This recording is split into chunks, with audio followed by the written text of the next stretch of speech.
Welcome back to some new malicious compliance stories, where people complied to the letter, but not the spirit of our request. I hope you had a great day.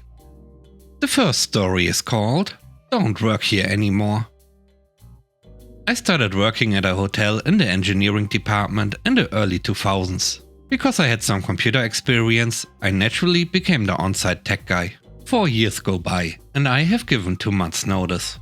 Tired of 12-hour days doing my job, plus cobbling together outdated IT for a manager who disliked me. 2 months nearly went by with me repeatedly asking my manager, the assistant general manager, who was going to be taking my place so that I could train them. With 2 days left, they asked me to train 6 individual managers on how to manage and maintain the computer systems in their departments. I lived 3 blocks from the hotel, and after I left, I would stop by on occasion for a drink or just to say hi. On one of my stops, the front desk manager commented that he had not done a system backup since I left, because he couldn't remember the steps. I went behind the front desk so I could show him. Again. A couple of days later, my old manager called. While reviewing tapes, he'd seen me behind the desk. He informed me that under no circumstances was I to be in hotel work areas, yelling, "You don't work here anymore," followed by a slamming of the phone. 1 year after I left the hotel, I received another call from my old manager. I ignored it. I'm busy doing a full renovation at my new hotel. The next day I received additional calls from my old general manager, who I actually liked. When I returned the call, I find out the front desk manager who I trained was fired weeks after my last encounter. The IT system had failed and no backups were done since the one I did. They needed help. I declined. Gossip has it my old manager was fired with this situation being the main cause. They had to contact corporate and spend tens of thousands of dollars and a full weekend to retrieve and rebuild the lost data. The next story is called A Sagging Seat. This happened a few years ago. I was on a connecting flight from San Francisco to Salt Lake City. After the check-in desk, around 1 hour before departure, a passenger of the larger variety was insisting he wanted to buy a second seat to ensure he was comfortable. This is fair enough on the surface of it. The lady on the desk politely assured him it would not be necessary and that he would have plenty of space on the plane. The passenger is adamant and demands she sell him a second seat next to his current seat. She complies with his demand, selling him a second seat for something over $200. As I get to the gate, I notice this gentleman is on our flight. We are one of the last ones at the gate, so no waiting around. We pass through straight onto the plane, and the gate is closed after 5 or so more passengers behind us. Walking onto the plane, after around 150 seats, there are at most 30 to 40 people on the plane. Every single person has a full set of 3 seats to themselves. Our friend who sat a few rows in front of me is furious, and begins kicking up a fuss with the flight attendant that he was unnecessarily sold a second seat, and demands a refund. The flight attendant has heard what happened at the desk, reiterates that fact to him, and politely asked him to calm down before he was removed from the aircraft. He then spent the entire flight composing an email with his wife to the airline's head office. The third story is called Expense Report. My Fortune 500 employer didn't have a formal travel policy, but my boss made up her own arbitrary rules. She once told me I didn't act like an owner because I bought ice cream at the airport and she knew I wouldn't spend my own money on airport ice cream. I explained that I could have ordered the 3-meat barbecue plate, but instead ordered the 2-meat plate and got ice cream. Another time, she told me my expense reports looked different than everybody else's. She was right. I expensed public transit receipts when the company would have paid for town cars. She told me I could never expense breakfast if I started the day at home, even if I took a 5:30 AM flight and wasn't hungry that early. So I started taking town cars and flying out the night before for all trips. I'd sleep in at the hotel. I'd eat great hotel breakfasts and expense it all. My expense reports looked like everybody else's, and she stopped complaining. Her nitpicking cost the company over $300 more for all work trips. The next story is called Return Immediately. In my role as a team lead at an engineering company, I had 3 years of experience under my belt before a new manager stepped in. Unfortunately, this manager didn't seem to grasp the company's operations or bother to learn about our work environment.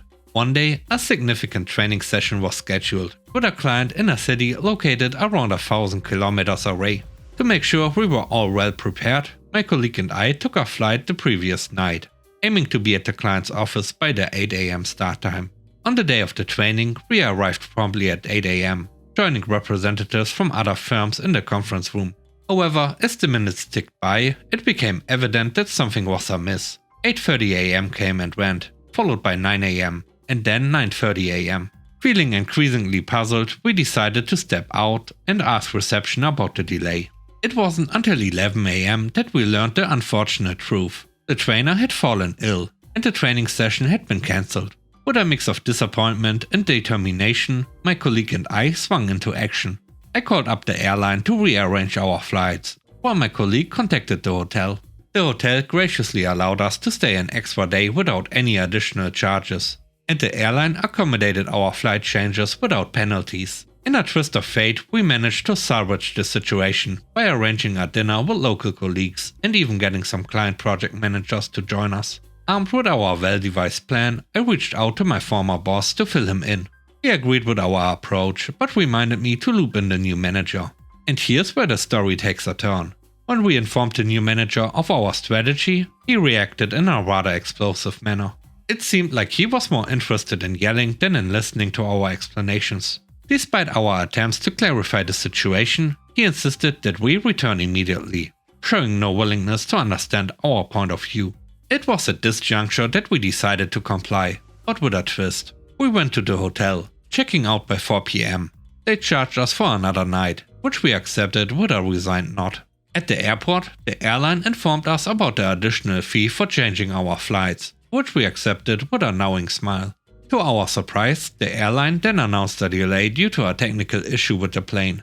Passengers who agreed to rate would receive food credits. We saw an opportunity and took it. As time wore on, our flight was further delayed, and around 11:30 PM, I couldn't resist the urge to send an email asserting that we'd be back in the office when we were ready. Frustration mingled with a sense of amusement as I hit the send button.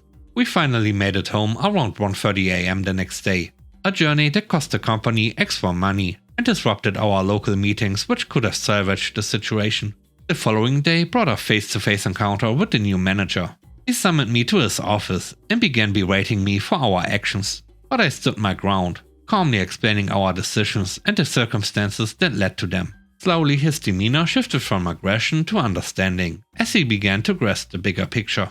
A few months later, I decided it was time to move on from the company.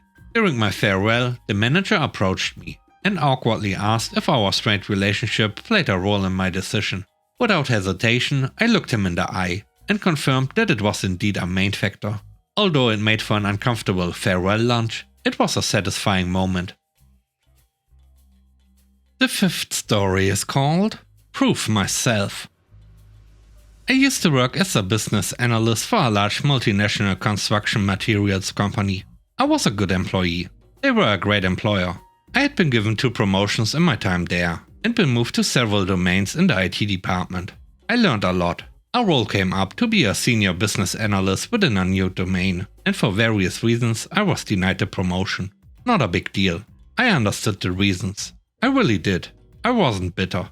A more deserving external candidate got the position. I was still given the opportunity to work in that domain. Great learning opportunity.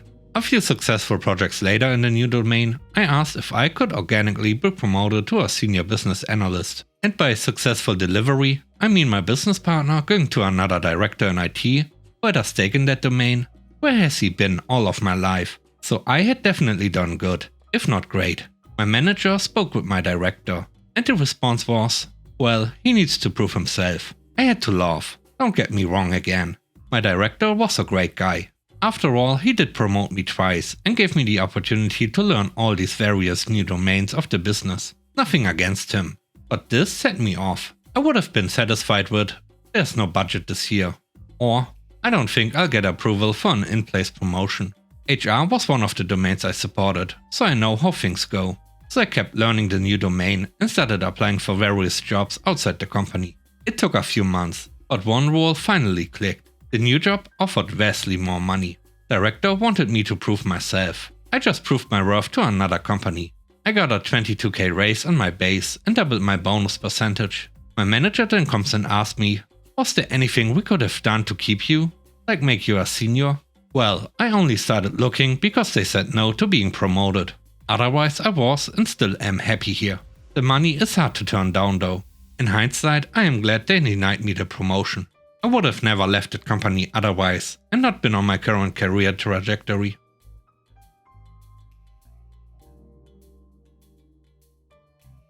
The next story is called Flight Policy. I worked for a British company in telecoms and we won a bid for a Mexican contract. Besides the product itself, it meant they'd need pre- and post-sales support in order to realize the real benefits and integrate seamlessly. For me, that meant regular trips from the UK to Mexico, flying out Sunday, working 16+ hour days Monday to Thursday and returning Friday. It was intense, hard work, but fulfilling.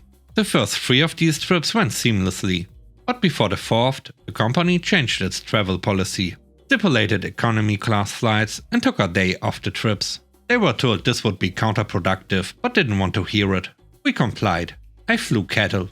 On the way out, I didn't have space to open the laptop, so I couldn't work. I also couldn't get comfortable enough to sleep, so I arrived unprepared, tired and jet-lagged. Travel fatigue and jet lag meant I wasn't properly functional until Wednesday, so they effectively lost my productivity for 2 days on top of the flight hours. The economy ticket wasn't adjustable without a whooping fee, so they didn't change the return flight back to Friday. The company saved £5,000 on fees, flights and hotel, but got 1 day off work instead of 5. The policy was scrapped after that visit.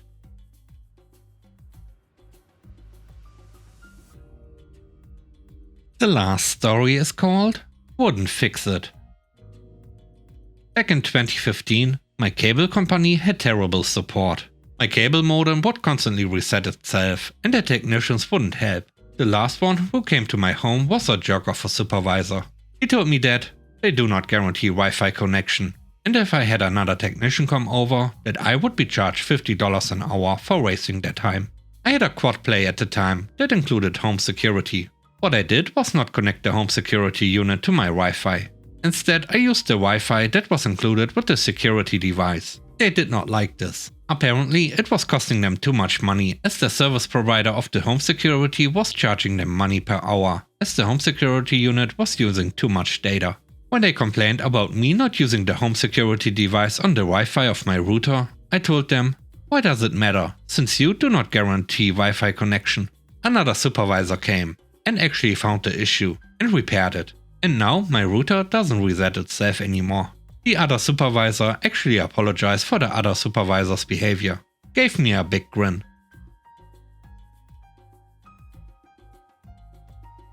Thanks for watching the video. I hope you enjoyed it. If you did, please don't forget to leave a like, comment and subscribe. And if you have time, watch another one of my videos. And now, I hope you have a great day. See you soon. Bye bye.